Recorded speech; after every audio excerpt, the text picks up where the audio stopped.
नमस्कार साथियों, पथिक अकेडमी यूट्यूब चैनल पर आप सभी का हार्दिक स्वागत है।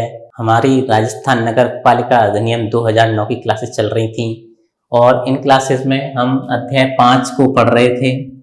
आज अध्याय 5 की सेकंड क्लास होगी। अध्याय 5 जिसमें नगर पालिका वित्त और नगर पालिका निधियों के बारे में बताया गया है। अध्याय 5 में धारा 76 से धारा 89 तक की धाराएं दी गई हैं। हम पिछली क्लास में धारा 76 से लेकर धारा 80 तक की धाराओं को पढ़ चुके थे। आज की क्लास में हम धारा 81 से शुरुआत करेंगे। तो चलिए शुरू करते हैं। आज हमारी वैसे 16वीं क्लास है। उम्मीद करता हूँ आप लगातार क्लासेस देख रहे होंगे। हर अध्याय के बाद MCQ क्लास होती है, आप उसका भी लाभ ले रहे होंगे। अगर आपको हमारे वीडियो लगातार पसंद आ रहे हैं तो आप वीडियो को लाइक जरूर कीजिए, वीडियो पर कमेंट जरूर कीजिए, जिससे हमें लगातार प्रोत्साहन मिलता रहे, क्योंकि एग्जाम की डेट खिसक चुकी है। इसके बावजूद भी अगर आप लोग लगातार पढ़ रहे हैं तो वास्तव में ये बहुत प्रशंसनीय है। एक बार आप अधिनियम खत्म कर लीजिए, फिर जब आप इसकी तैयारी करेंगे या जब एग्जाम नजदीक होगा तब यह आपके लिए नया विषय नहीं होगा। चलिए आज की क्लास शुरू करते हैं। आज की क्लास में सबसे पहले धारा 81 में बताया गया है, नगर पालिका निधि से संदाय नहीं होगा जब तक बजट अनुदान में समाविष्ट ना हो। अर्थात जो हमने पिछले अध्याय में देखा था, धारा 79 के अंदर नगर पालिका निधि की बात की गई थी और हमने देखा था कि नगर पालिका निधि में जो धन जमा होता है उसका व्यय इस अधिनियम के प्रयोजन के क्रियान्वयन के लिए खर्च किया जाता है। आज हम देखेंगे कि जब नगर पालिका निधि है तो उसमें से जब तक रुपया खर्च नहीं किया जाएगा, जब तक कि जो बजट है, चालू बजट है, उसमें उस खर्च हेतु, उस कार्य हेतु अलग से बजट अनुमोदित ना किया गया हो। चलिए इससे संबंधित सभी पॉइंटों को हम पढ़ लेते हैं एक बार। नगर पालिका निधि में से किसी राशि का संदाय का अर्थ हम देख चुके हैं, इंग्लिश वर्ड इसका होता है पेमेंट। यानी नगर पालिका निधि में से किसी राशि का पेमेंट तब तक नहीं किया जाएगा जब तक चालू बजट अनुदान में समाविष्ट ना हो। अर्थात चालू बजट में जब तक उस व्यय से संबंधित अनुदान ना हो तब तक उस राशि का संदाय या पेमेंट नहीं किया जाएगा। अब इसमें स्टार मार्क डाल के आप लिख लीजिए, परंतु निम्न मामलों में किसी संदाय पर लागू नहीं होगी यह धारा। और जो निम्न मामले दिए गए हैं जिनका हम अध्ययन करेंगे, इन स्थितियों में यह धारा लागू नहीं होगी। अर्थात बजट में अनुमोदित ना होने के बावजूद भी खर्च किया जाएगा। तो यह कौन कौन से खर्चे होंगे इस प्रकार के, उनको हम देख लेते हैं। पहला है कर और अन्य धन जो इस अधिनियम द्वारा प्राधिकृत है का प्रतिदाय। इसका अर्थ यह हो जाएगा कि टैक्स हो या फिर अन्य किसी प्रकार का धन हो और जो इस अधिनियम द्वारा प्राधिकृत हो उसका प्रतिदाय का इंग्लिश वर्ड है रिफंड, उसका रिफंड करना है। तो अगर वो बजट में अनुमोदित ना हो तब भी नगर पालिका निधि से रिफंड किया जाएगा। अगला पॉइंट है संविदाकारों या अन्य व्यक्तियों से संबंधित और निक्षेप में धारित धन और नगर पालिका द्वारा भूलवश संग्रहित या नगर पालिका निधि में निक्षेपित धन का प्रतिसंदाय। इस पॉइंट का अर्थ हो जाएगा कि कोई संविदा की गई, कॉन्ट्रैक्ट निकाला गया। आपने देखा होगा जब टेंडर आदि निकाले जाते हैं तो उनसे सिक्योरिटी के रूप में एक राशि जमा करवाई जाती है। ये आपने देखा होगा कि सिक्योरिटी की राशि संविदाकारों द्वारा जमा कराई जाती है। इसी प्रकार अन्य व्यक्तियों द्वारा भी किसी प्रकार का धन नगर पालिका को जमा कराया गया हो तो नगर पालिका को वो धन उनको वापस करना होगा। अगर मान लीजिए संविदा निकाली गई और किसी ने सिक्योरिटी राशि जमा करी और किसी कारणवश वो संविदा आगे नहीं बढ़ी, उस पर कार्य नहीं हुआ, तो जो राशि नगर पालिका ने सिक्योरिटी के रूप में ली है वह उसको वापस करनी पड़ेगी और उस राशि का बजट में अनुमोदित होना आवश्यक नहीं है। नगर पालिका को हर हालत में वो राशि वापस उनको करनी पड़ेगी। इसी में अगला पॉइंट आपने देखा कि नगर पालिका द्वारा भूलवश संग्रहित, नगर पालिका ने किसी से गलती से कोई पैसा ले लिया हो और उसे नगर पालिका निधि में जमा करा दिया हो तो उस स्थिति में भी उसका रीपेमेंट करना पड़ेगा। और उसके लिए बजट में उसका अनुमोदित होना जरूरी नहीं है। तीसरा पॉइंट है, राज्य सरकार द्वारा लोक हित में तत्काल अपेक्षित संक्रमणों के लिए अस्थायी संदाय, अर्थात राज्य सरकार यदि अपनी राय में किसी काम को लोक हित में अपेक्षित समझती है तो नगर पालिका को वो आदेश दे सकती है कि नगर पालिका उस कार्य के लिए खर्च करे और उस कार्य के लिए होने वाले खर्च को बजट में अनुमोदित होना आवश्यक नहीं है। अगला पॉइंट है, खतरनाक रोगों के फैलने पर, प्राकृतिक और प्रौद्योगिक खतरों के होने पर या किसी अत्यावश्यक मामले में विशेष उपायों पर खर्च। इसका अर्थ हो जाए, मान लीजिए कोई गंभीर बीमारी आपके नगर पालिका क्षेत्र में फैल गई या फिर किसी प्रकार की प्राकृतिक आपदा या प्रौद्योगिक खतरा आ गया, तो इस मामले में नगर पालिका द्वारा विशेष उपाय किए जाएंगे, तो उन विशेष उपायों पर होने वाला खर्च भी नगर पालिका निधि से होगा। तो उसके लिए आवश्यक नहीं है कि इसके लिए बजट में पहले से ही राशि अनुमोदित की जाए। अगला पॉइंट है, अधिनियम के अधीन बनाए गए नियमों के अनुसार प्रतिकर के रूप में संदेह, अर्थात जो नगर पालिका अधिनियम है इसमें किसी नियम और उपबंध के अनुसार यदि कोई कंपनसेशन छूट दी जाती है तो उस छूट के रूप में भी जो पेमेंट नगर पालिका निधि से जाएगा उसका भी बजट में अनुमोदित होना आवश्यक नहीं है। ये हमने धारा 81 के अंदर पढ़ा। इसमें अभी कुछ पॉइंट और बाकी हैं जिन्हें हम अगली स्लाइड में देखेंगे। अगला पॉइंट है धारा 81 का, इस अधिनियम के किसी उपबंध के अधीन राज्य सरकार द्वारा अपेक्षित कोई कार्रवाई करने में यदि नगर पालिका विफल होती है तो राज्य सरकार के आदेश के अधीन संदेय राशि। हम अभी धारा 81 में पढ़ रहे थे कि बजट में अनुमोदित न होने पर भी किन किन चीजों पर व्यय किया जाएगा।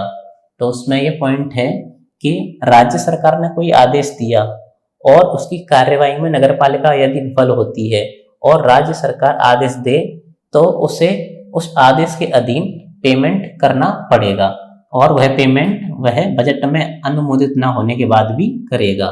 सेकंड पॉइंट है, तत्समय प्रवर्त किसी अन्य विधि के अधीन संदेय, यानी उस समय यदि किसी कानून प्रक्रिया और विधि के अनुसार अगर नगर पालिका को कोई राशि का पेमेंट करना है तो उसे पेमेंट करना होगा। अगला पॉइंट है, नगर पालिका के विरुद्ध किसी सिविल या दंडिक न्यायालय की डिक्री के अधीन, अर्थात इसका अर्थ यह हो जाएगा कि मान लीजिए नगर पालिका पर किसी सिविल या दंडिक न्यायालय में कोई केस चल रहा है और उसमें उसके विरुद्ध यह डिसीजन आए कि उसे जुर्माना इत्यादि भरना पड़ेगा, तो उस केस में भी नगर पालिका को नगर पालिका निधि से पैसा दे सकती है।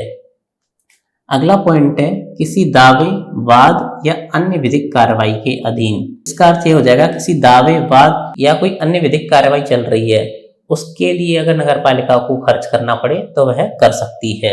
इसमें अगर आप उदाहरण समझें तो यह भी हो सकता है, मान लीजिए नगर पालिका का किसी संपत्ति को लेकर केस चल रहा है तो वह उस संपत्ति के केस पर जो खर्चा आ रहा है उसे वह नगर पालिका निधि से कर सकती है और इस केस का जो खर्चा आएगा उसका बजट में अनुमोदित होना आवश्यक नहीं है।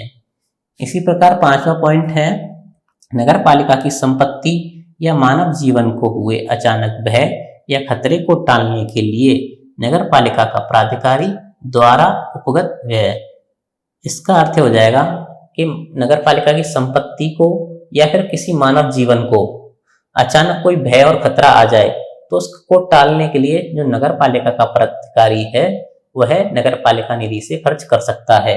यदि इसको उदाहरण से समझें तो आप इस प्रकार समझिए कि नगर पालिका की बिल्डिंग है, उसमें दीवार में किसी प्रकार का क्रैक आ जाता है और उस दीवार के गिरने की संभावना है, तो उससे संपत्ति का भी नुकसान हो सकता है और किसी की जान को भी खतरा हो सकता है।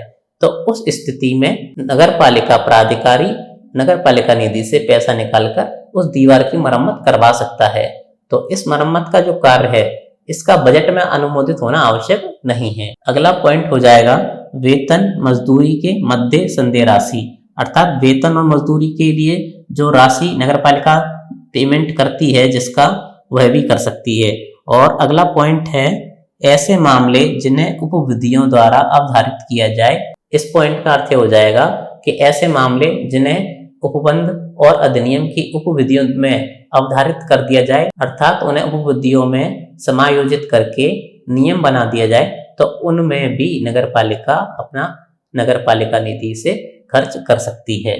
ये धारा 81 में हमने पढ़ा। धारा 81 में जनरली यही पॉइंट दिए गए थे सारे, और सारे पॉइंट हमने लिख के कवर कर लिए हैं। इनको एक बार आप अधिनियम की पीडीएफ से जरूर पढ़िए, और इस क्लासेस की पीडीएफ भी आपको टेलीग्राम चैनल पर मिल जाएंगी, जिन्हें हम जल्द ही अपलोड करने वाले हैं। आप वहां से भी जाकर इसे डाउनलोड करके पढ़ सकते हैं। अगली धारा है धारा 82। धारा 82 में बताया गया है, लोक हित में तत्काल अपेक्षित संकर्मों के लिए नगरपालिका निधि में से अस्थायी संदाय, यानी लोक हित में अगर कोई अपेक्षित खर्चा आ जाता है तो नगरपालिका निधि में से अस्थायी तौर पर संदाय अर्थात पेमेंट किया जाएगा। इसको अब निम्न पॉइंट से आप समझेंगे। राज्य सरकार द्वारा लिखित अध्यापेक्षा पर नगरपालिका किसी भी समय मुख्य नगरपालिका अधिकारी से ऐसे कार्य निष्पादन के लिए, और वह कार्य कैसा होगा जिसे राज्य सरकार लोक हित में तत्काल अपेक्षित समझे, तो ऐसे कार्य के लिए नगरपालिका निधि से संदाय की अपेक्षा कर सकेगी।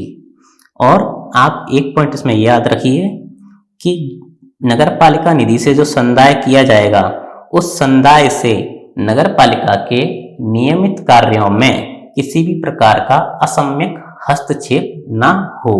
आप इस पॉइंट को इस प्रकार समझिए कि लोक हित का कोई कार्य है जिसे राज्य सरकार अपेक्षित समझती है और वह नगरपालिका क्षेत्र में होना है, तो राज्य सरकार लिखित अध्यापेक्षा द्वारा नगरपालिका को उस कार्य को करने के लिए आदेश देगी, और मुख्य नगरपालिका अधिकारी ऐसे कार्य के निष्पादन के लिए संदाय करेगा, और वह संदाय नगरपालिका निधि से किया जाएगा।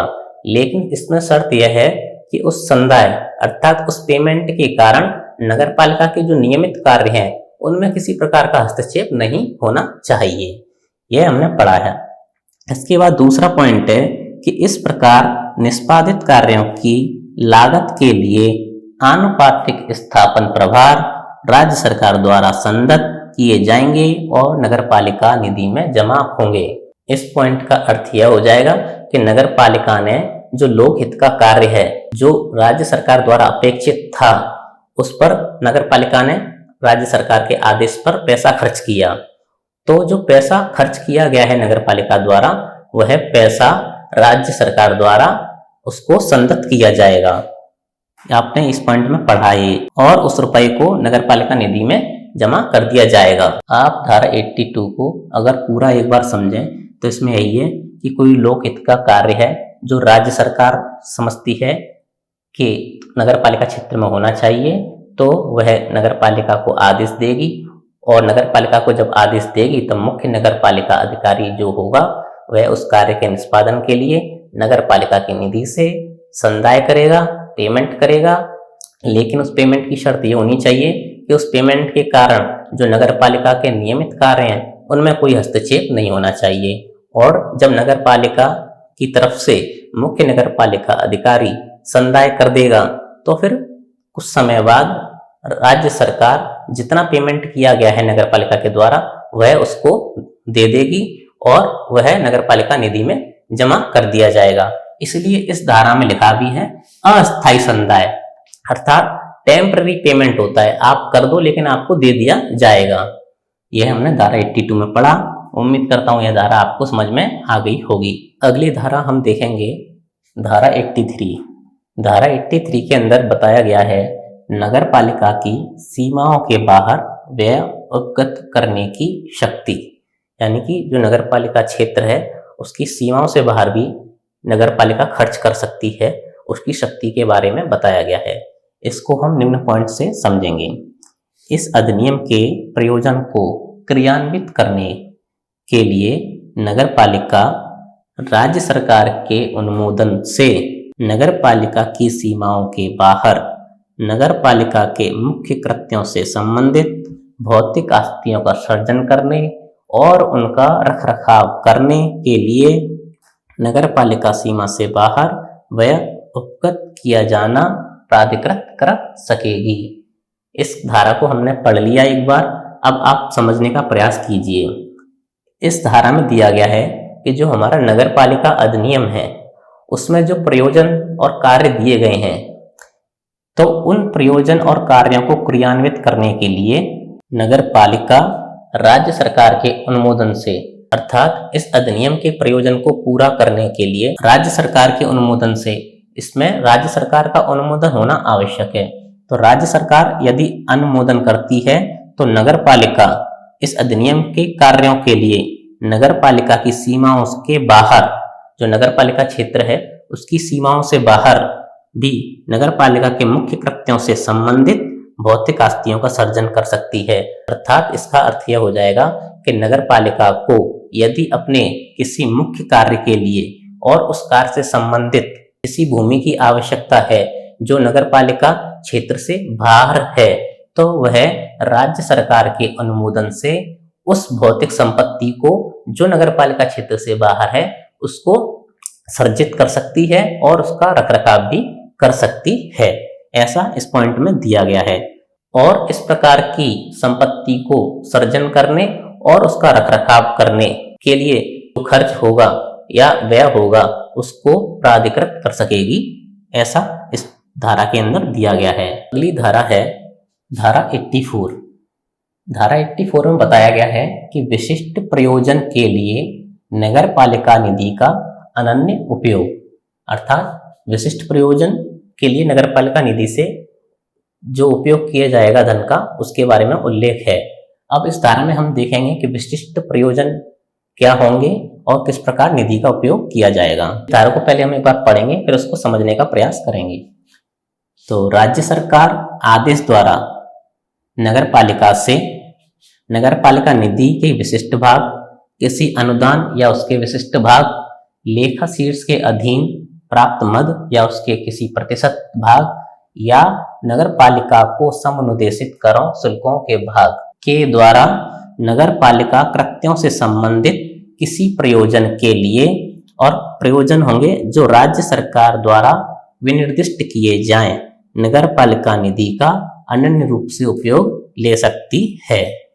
अब आप इस पॉइंट को यहां से इस प्रकार समझिए कि नगरपालिका के कृत्यों से संबंधित कोई प्रयोजन है, नगरपालिका के जो कार्य होते हैं उससे संबंधित कोई प्रयोजन है, और वह प्रयोजन ऐसा होना चाहिए जो राज्य सरकार द्वारा विनिर्दिष्ट किए जाए। अर्थात नगरपालिका के किसी प्रयोजन के लिए यदि राज्य सरकार आदेश द्वारा विनिर्दिष्ट करती है तो उस प्रयोजन के लिए नगरपालिका निधि से धन का उपयोग किया जाएगा। और नगरपालिका निधि से धन का उपयोग किया जा सकता है, और धन कहां कहां से लिया जा सकता है उसके बारे में हमने ऊपर देखा था। नगरपालिका निधि से पैसा ले सकती है उसके किसी विशिष्ट भाग से, या कोई अनुदान प्राप्त हुआ है वहां या उसके किसी विशिष्ट भाग से, या लेखा शीर्ष के अधीन प्राप्त मद या उसके प्रतिशत भाग से, या नगरपालिका को जो टैक्स समनुदेशित किए गए हैं उनके किसी भाग से वह निधि को राज्य सरकार द्वारा विशिष्ट आदेश से जो प्रयोजन दिया गया है उस पर खर्च कर सकती है। इस धारा में अगला पॉइंट हो जाएगा, उपधारा 1 के प्रयोजनों को कार्यान्वित करने के लिए विभिन्न वर्गों की नगरपालिकाओं के लिए नियम बनाए जा सकते हैं। अर्थात धारा 84 की जो उपधारा है, जैसे हमने ये पढ़ा ऊपर, इसके प्रयोजनों को कार्यान्वित करने के लिए राज्य सरकार नगरपालिकाओं को विभिन्न वर्गों में बांट सकती है और उनके लिए नियम बना सकती है, ऐसा दूसरे पॉइंट में बताया गया है। क्लास के अंत में भी हम इन सभी धाराओं का एक बार पुनः रिवीजन कर लेंगे, जिससे आपको धाराओं को बेहतर तरीके से समझने में सहायता मिलेगी। अगली धारा है धारा 85। धारा 85 के अंदर बताया गया है लेखाओं का प्रचालन, अर्थात जो धन होगा नगरपालिका का उसको किस प्रकार खर्च किया जाएगा उसके बारे में दिया गया है। इसमें एक ही पॉइंट है जिसे हम समझेंगे कि नगरपालिका निधि में से संदाय ऐसी रीति से किया जाएगा जो राज्य सरकार द्वारा बनाए गए नियमों में विहित हो। इसका सीधा अर्थ यह हो जाएगा कि नगरपालिका निधि से जो पेमेंट किए जाएंगे या जो धन खर्च किया जाएगा वह इस रीति से या इस विधि से खर्च किया जाएगा जो राज्य सरकार ने नियमों के अंतर्गत लिखी है। बस 85 धारा में इतना ही दिया गया है। आज की क्लास में हमने धारा 81 से लेकर 85 तक को पढ़ा है। आगे हम आज की क्लास में पढ़ी हुई सभी धाराओं का एक बार रिवीजन कर लेते हैं। तो रिवीजन में हम सबसे पहले धारा 81 को देखेंगे। धारा 81 में हमने देखा था कि नगर पालिका निधि से संदाय तब किया जाएगा जब चालू बजट में अनुदान शामिल हो। इसका अर्थ यह हो जाएगा कि नगर पालिका निधि से किसी कार्य हेतु यदि खर्च करना है तो उस कार्य का चालू बजट में अनुमोदन होना आवश्यक है, अर्थात उस बजट में उस कार्य हेतु राशि को तय किया जाना आवश्यक है कि इस कार्य हेतु इतनी राशि खर्च की जाएगी या नगर पालिका के इन कार्यों हेतु यह राशि खर्च की जाएगी। इस प्रकार के अनुमोदन चालू बजट में होना आवश्यक है। लेकिन इस धारा में कुछ ऐसी स्थितियां दी गई हैं जिन पर यह धारा लागू नहीं होती है। वह क्या क्या स्थिति होंगी उनको हम देख लेते हैं। निम्न में यह धारा लागू नहीं होगी। करों का प्रतिदाय, अर्थात नगर पालिका जिन टैक्सों का रिफंड करेगी उसके लिए यह आवश्यक नहीं है कि उस रिफंड को चालू बजट में अनुमोदित किया जाए या उसका अनुमोदन किया जाए। नगर पालिका चालू बजट में अनुमोदन के बिना भी करों का रिफंड कर सकती है।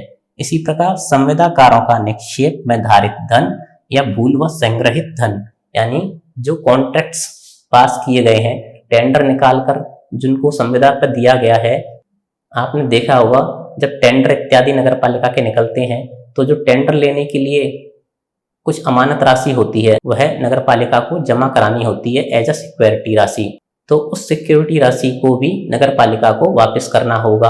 और यदि गलती से कोई धन नगर पालिका निधि में जमा हो गया है भूलवश, तो वह भी नगर पालिका को धन वापस करना होगा। और इस प्रकार के कार्य का बजट में अनुमोदन होना आवश्यक नहीं है।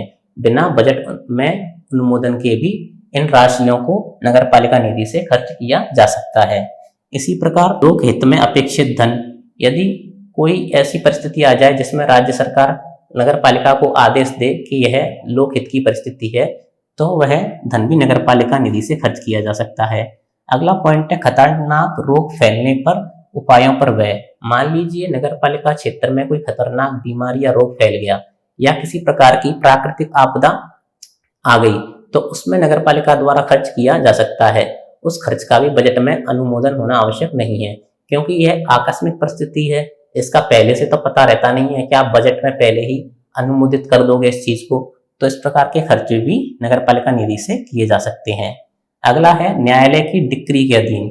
यदि नगर पालिका पर कोई वाद चल रहा है, कोई केस चल रहा है और न्यायालय आदेश दे कि इस आपको जुर्माना भरना है या किसी अन्य प्रकार का खर्चा आ जाए नगर पालिका के ऊपर, तो नगर पालिका न्यायालय के आदेश पर भी उस खर्च को कर सकती है। अगला पॉइंट है नगर पालिका संपत्ति व मानव जीवन को हुए भय को टालने के लिए।